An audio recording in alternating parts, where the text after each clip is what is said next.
Oi pessoal, tudo bem? Eu fico feliz de ver como vocês prestam atenção nesse recado que a gente dá aqui no começo do programa. Li muitos comentários de programas passados, fiquei chocada com a força do julgamento, do ódio de vocês em alguns comentários, então fica um recado aqui, que tal pegar essa força toda em julgar o outro e trocar essa força para você mesmo. Pensa nisso, gente. As críticas construtivas a gente está sempre abertas e tem coisas que são absolutamente impossíveis de fazer e de agradar a todos. Então a gente faz esse programa aqui com muito amor sempre para vocês. A gente se preocupa com cada vírgula que acontece aqui, iluminação, som, figurino, convidados. Então saibam que a gente está fazendo o nosso melhor. Se você gosta de ver bastidores, acessa meu Instagram, @marianakupfer. A gente precisa de patrocínio para continuar esse programa, então se você trabalha numa empresa ou sabe de alguém que ressoe com o nosso propósito, manda o contato ou entre em contato aqui com a Malu, a diretora do programa. Se você mora em São Paulo ou pode vir para cá, escreve pra gente a sua história de amor e superação no amarmaternidade@gmail.com. A sua inscrição é muito importante pra gente, faz um inscrever-se, tá inscrito. Prepare-se para um episódio de muita resiliência, luta, amor, um episódio que eu sei que vocês adoram o tema, que é a adoção. A adoção nos fez família e me ensinou a ser mãe. Não é o parto mais fácil, mas é o parto mais cheio de ternura. Amanda e eu fizemos a melhor escolha. Hoje eu sou muito grata a ela por ter segurado a minha mão e grata a Deus por permitir que meus filhos encontrassem o caminho nos meus braços. No Amar de hoje, vamos conversar com a Joyce e Bruna, que junto com a sua parceira Amanda, se tornaram mães da Gabriela, de 10 anos, a Maria, de 4 e do Vinícius, de 3, através da adoção. Elas estavam casadas há 10 anos quando decidiram aumentar a família. Estavam muito felizes, mas 6 meses depois da chegada das crianças, Amanda adoeceu, foi internada e infelizmente faleceu. Hoje, após 1 ano e meio da partida da sua esposa, a Joyce vai contar como ela e a família estão. Joyce, obrigada por ter vindo até o programa. Eu que agradeço o convite. Como é que começou a tua história de amor com a Amanda? Nós nos conhecemos através de uma amiga, ela ia fazer uma festa e aí estávamos no mesmo grupo. A Amanda me chamou para conversar, né? Ela falou que havia gostado muito de mim e a partir daí nós começamos de fato a se aproximar, a conversar, eu conhecer um pouco da história dela, ela um pouco da minha, mesmo que eu muito resistente, né? Falava, não, vou com calma, tal. E aos poucos a gente foi se aproximando, fomos nos conhecendo e nos apaixonamos. E assim fomos seguindo a nossa história. Vocês se casaram, estavam super felizes e aí vocês se sentiram preparadas para aumentar a família. Como é que surgiu e quando esse desejo da maternidade, Joyce? Eu acho que eu sempre tive esse desejo aflorado, eu sempre quis ser mãe e eu sempre, desde então, falava que queria ser mãe por adoção. E eu mostrei para Amanda esse mundo, né? Falei, olha, eu gostaria muito de adotar. E por fim ela se apaixonou mais do que eu pelo mundo da adoção. E aí a gente começou de fato a fomentar isso. Olha, vamos ser mães, vamos atrás dos nossos filhos. Eram muitos medos, mas a gente de fato decidimos que seria por adoção. Em 2018 vocês deram entrada no processo de adoção. Como é que foi esse momento? Foi assim, era um misto, um êxtase, na verdade, porque nós tivemos que primeiro participar de um curso, né?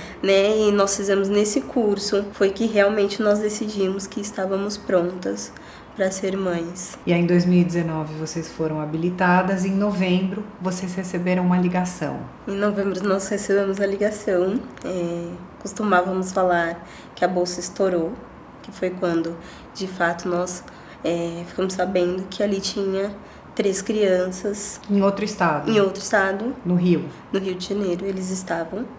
E eles falaram, né? São 3 crianças. Não falaram das questões da Isa. Mas são 3 irmãos biológicos? São irmãos biológicos. São irmãos biológicos, tá. Mas não falaram das questões, né? A Maria, nós chamamos de Isa. E não falaram das questões da Maria. Só falaram que haviam 3 crianças que estavam prontas, destituídas. E se nós tínhamos interesse de conhecer. E aí vocês foram? Não, estávamos na época da pandemia e nós tivemos que fazer esse processo todo por chamada de vídeo. E foi muito dolorido, muito dolorido. Por quê? Porque eles demoraram para deixar nós vermos as fotos, eles demoraram para nos falar o nome. Então, assim, nós tínhamos 3 filhos. 3 filhos. Então, assim, aí falamos primeiro com a assistente social do fórum, depois com a psicóloga, para depois ter um contato de fato com a psicóloga do acolhimento, para eles darem um pouquinho mais de notícias sobre, de fato, quem seriam os nossos filhos. Então, quanto tempo foram esses contatos via chamada de vídeo e sem um contato físico, assim? Foram 3 meses. De contato por vídeo? Isso, porque eles vieram, recebemos a ligação no dia 18 de novembro e nós só fomos para o Rio de Janeiro, tivemos a permissão de estar no Rio de Janeiro por meados do dia 10 de janeiro. Então, 3 meses depois, vocês conseguiram ir para lá vê-los? Não, eles fizeram um processo bem rápido, chegamos no dia 10, no dia 16 de janeiro já viemos embora com as 3 crianças. Nossa... Que rápido! Como é que foi quando vocês foram buscar, quando vocês viram pela primeira vez os 3? Faz uma linha do tempo desse momento da chegada de vocês no abrigo até trazê-los, como foi? Eu lembro que nós chegamos no acolhimento e a primeira que veio até nós foi a Gabriela, que ela era mais velha, então ela veio correndo e ela pulou no colo da Amanda. E eu tenho essa imagem na minha mente ainda. Ela veio correndo e gritou mamãe e pulou no colo da Amanda.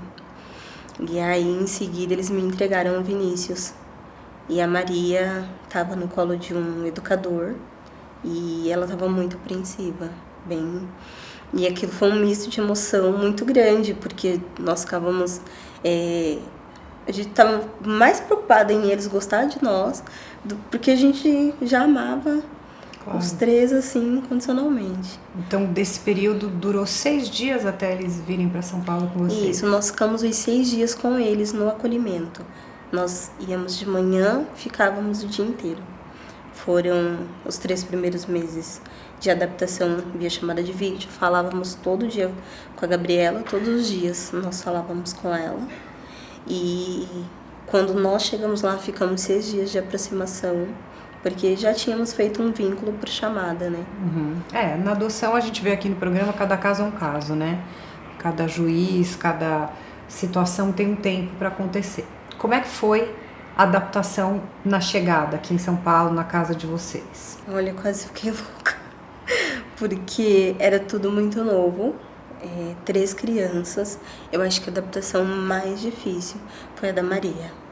A Maria não falava com ninguém, ela não tinha contato nenhum com a visão masculina. Então, meus irmãos, meus sobrinhos tinham que ficar sempre distante. Mas por que isso, Joyce? Então, era algo muito dela.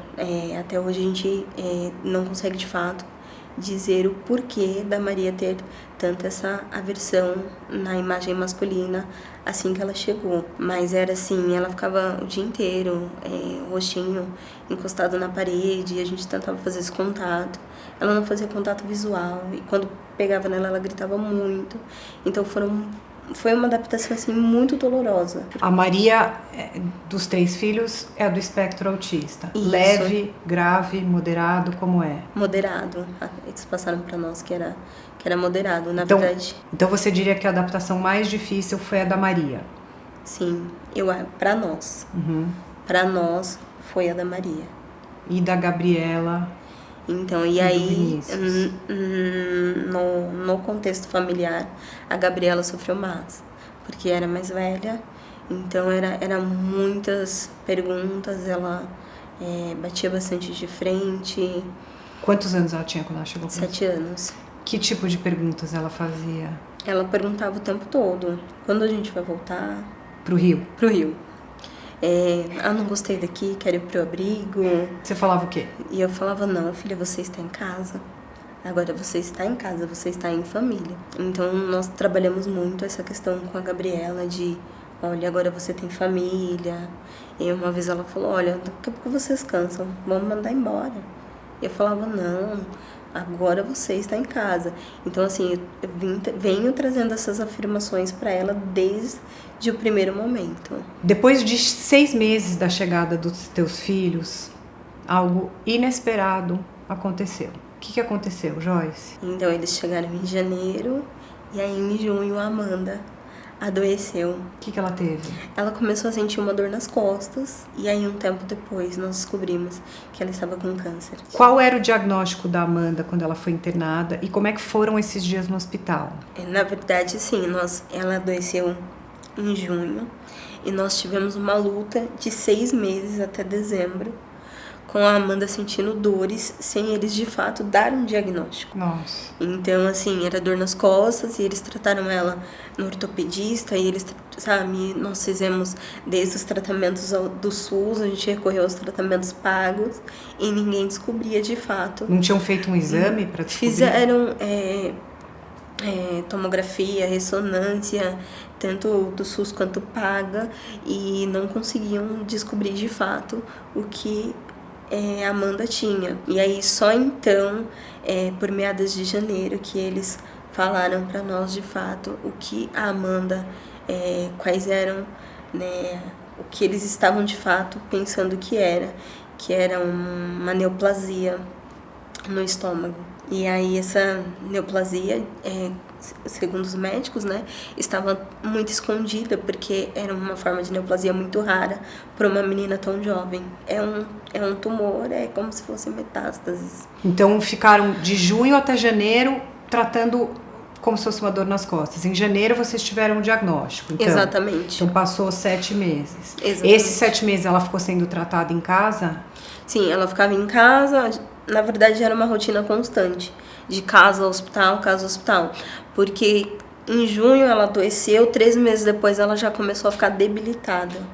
Aí ela já não conseguia mais andar, já mancava muito de uma perna, ela já não conseguia mais. E aí quando foi por meados de dezembro para janeiro, que foi quando no ano novo, que foi o último ano que nós passamos juntas, ela começou a ter manchas no corpo. E aí foi quando de fato eles começaram a olhar para esse lado de, olha, vamos passar ela na área hematológica porque tem algo aí de errado com a saúde dela. E nesse meio tempo você estava muito pouco tempo com as crianças em casa. Como é que foi esse período da doença da Amanda com as crianças se adaptando a essa nova vida com vocês? Então, meio não, sinceramente eu fiquei com toda essa questão, porque além de tratar a adaptação das crianças, eu tratava da Amanda. Minha mãe foi assim um ponto muito forte, porque a minha mãe me ajudava muito nesse contexto, tanto do cuidado com as crianças quanto do cuidado da Amanda, porque chegou por meados de dezembro, novembro, muitas das vezes a gente dava banho, a gente cuidava e ela sentia muita dor. Então, assim, pra mim, Joyce, foi um misto muito grande de, meu Deus, o que eu faço? Como que vai ser? Porque, assim, eram muitos medos. Imagino. Muitos medos. E com esse quadro da Amanda se agravando, ela não resistiu e faleceu. Eu sinto muito, muito mesmo, porque uma dor, eu não consigo nem imaginar a dor de perder sua companheira, a mãe dos seus filhos também. Como é que foi para contar para as crianças que ela tinha partido, Joyce? Eu lembro que no começo de abril, né, final de março, eu tive uma última reunião com os médicos do hospital. E eu estava sozinha, porque eu era acompanhante. As crianças estavam com a minha mãe. E aí eu me lembro dessa cena que eles falaram para mim: olha, Joyce, a gente precisa conversar. A Amanda tá numa situação muito complicada. Nós não temos, né, mais o que fazer. Então eu já estou falando para você que ela está entrando em começo de fim de vida, né, que são os cuidados paliativos. E ele falou assim: eu sei da sua história, então eu vou permitir que a Gabriela venha visitá-la, porque ela ainda estava lúcida e era um desejo dela e também um desejo da Gabriela, de estar ali com a mãe. Então a Gabriela ainda teve esse último momento com ela, de estar ali, de vê-la no hospital. Então foi um pouco mais fácil de de falar para Gabriela que a mãe dela estava numa situação muito complicada, de muita dor. E aí eu usei o meio, né, de olha, Papai do Céu, né, muitas vezes chama algumas pessoas, ele está chamando a mamãe Amanda para ajudá-lo lá em cima. E aí, através disso, comecei a falar com ela, todas as chamadas de vídeo, né, comecei a passar para ela.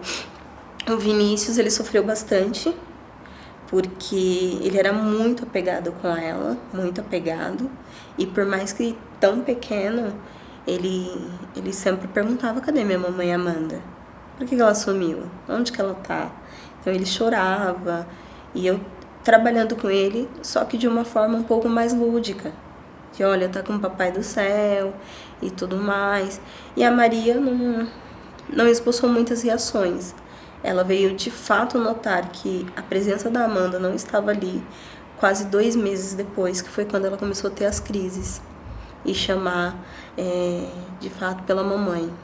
Ela ia lá no quarto, olhava e chamava. E aí foi mais um sofrimento, porque 2 meses depois, quando eu consegui ali ter um equilíbrio com o Vinícius, a Maria começou a ter as crises com a falta da mãe. 1 ano depois da perda da Amanda, você passou por uma fase muito difícil, que você achou que você ia perder as crianças. O que aconteceu, Joyce? Mais uma dor muito grande, que foi quando nós estávamos esperando as certidões, mas assim que eles souberam, né, do falecimento da Amanda, eles decidiram esperar as certidões das crianças, né, porque os pais por adoção, a maior vitória é quando pega as certidões das crianças com o nosso nome. E aí eles falaram que iam esperar 6 meses, que ia solicitar uma visita, tanto da psicóloga quanto do assistente social, para entender de fato como estava ali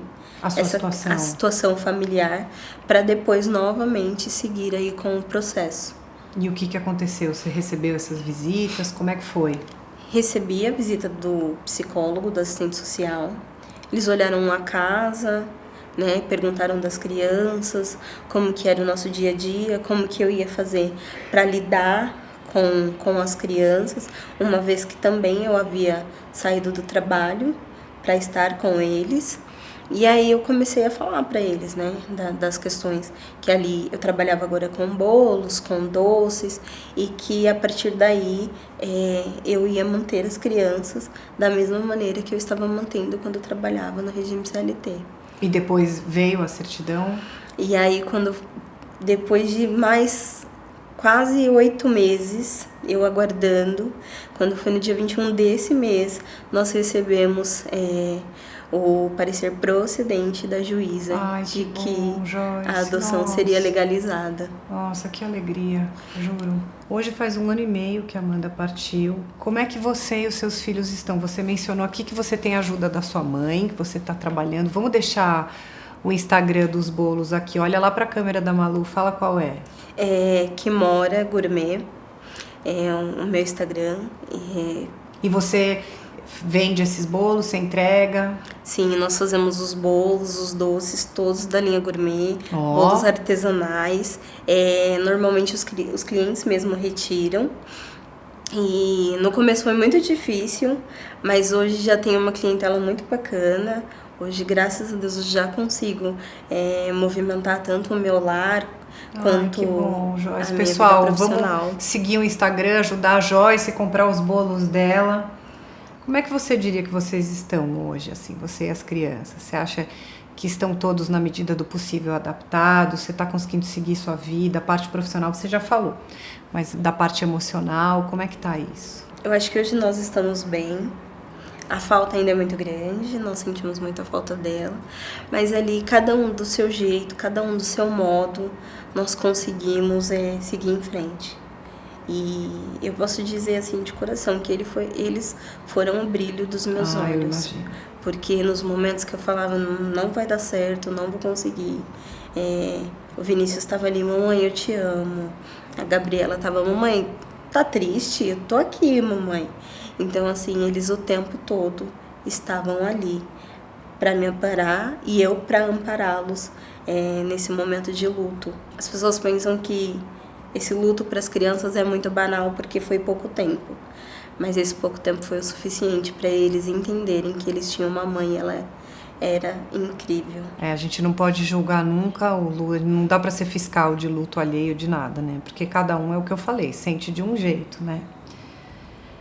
Joyce, com essa jornada de muita superação e maternidade solo hoje, que recado você deixaria para as famílias homoafetivas que estão na fila da adoção? Que eles não desistam, porque é possível ter uma família. A minha está aí, é prova viva. Os desafios acontecem, mas eu percebo assim que as pessoas têm muito medo, né? Eu não sei se eu consigo. E gente, adotem irmãos. É tão grandioso, né? A gente tem um índice muito pequeno de adoção por irmãos. E a minha família é extraordinária. Eles são maravilhosos. Se você pudesse dar um recado para Joyce de 10 anos atrás, o que você diria? Seja forte e corajosa, porque precisa de muita força. Precisa de força, de coragem, de muita determinação. E qual foi a maior lição ou lições que a maternidade te trouxe? Acredito que aprender a amar além dos olhos, porque a gente ama muito aquilo que a gente vê, né? E quando você adota, não é o que você vê, você constrói esse amor todos os dias. Então a maternidade me ensinou a amar além daquilo que a gente enxerga. Joyce, obrigada por ter vindo compartilhar uma história tão linda, forte, verdadeira, de maternidade real. Parabéns por ser essa mulher de fibra e conduzir uma família com 3 filhos e sucesso aí nos teus bolos. Vamos deixar um Instagram de novo para as pessoas encomendarem teus bolos e teus doces. Desejo muita sorte para vocês. Obrigada. Eu que agradeço você abrir espaço para que eu pudesse falar da minha família, que é tão maravilhosa. Obrigada, Joyce. Obrigada.